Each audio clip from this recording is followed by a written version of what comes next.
दुःखाच्या डोंगराखाली दबलेल्या कुटुंबांना मदतीचा हात. आमदार राजू खरे यांच्याकडून प्रत्येकी 50,000ची मदत.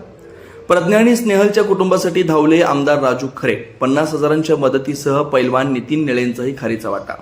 त्या भीषण अपघातातील मृत मुलींच्या कुटुंबियांचे आमदार राजू खरेंनी केलं सांत्वन. दोन्ही कुटुंबांना 50,000ची आर्थिक मदत.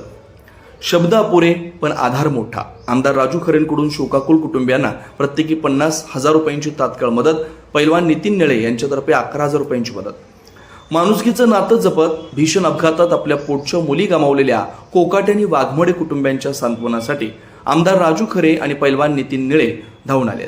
या कठीण काळात केवळ शब्दांचा आधार न देता त्यांनी प्रत्यक्ष आर्थिक मदत करून एक सामाजिक बांधिलकी जपली आहे. मन हेलावून टाकणाऱ्या दुःखात एक छोटासा माणुसकीचा आधार. नुकत्याच झालेल्या भीषण अपघातात आपण कुमारी प्रज्ञा धनाजी कोकाटे आणि कुमार स्नेहल काशीनाथ वाघमोडे या 2 निष्पाप कन्यांना गमावलं. या घटनेनं संपूर्ण परिसर सुन्न झालाय. आमदार राजू खरे यांनी दोन्ही मुलींच्या घरी जाऊन त्यांच्या वडिलांची भेट घेतली, त्यांचं सांत्वन केलं. आमदार राजू खरे यांची प्रतिक्रिया. हे दुःख मोठं आहे, याची भरपाई कोणत्याही पैशानं होऊ शकत नाही. मात्र कठीण काळात हे कुटुंब एकटं नाही हे सांगण्यासाठी आम्ही हा छोटासा मदतीचा हात दिलाय.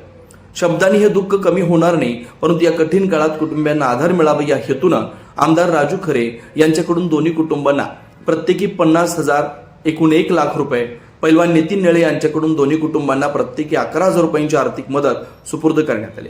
हा मदतीचा हात म्हणजे त्यांच्या दुःखाची भरपाई नाही, तर आम्ही तुमच्या सोबत आहोत ही दिलेली एक आश्वासक साथ आहे. ईश्वर या दोन्ही कुटुंबियांना हे दुःख सहन करण्याची शक्ती देव.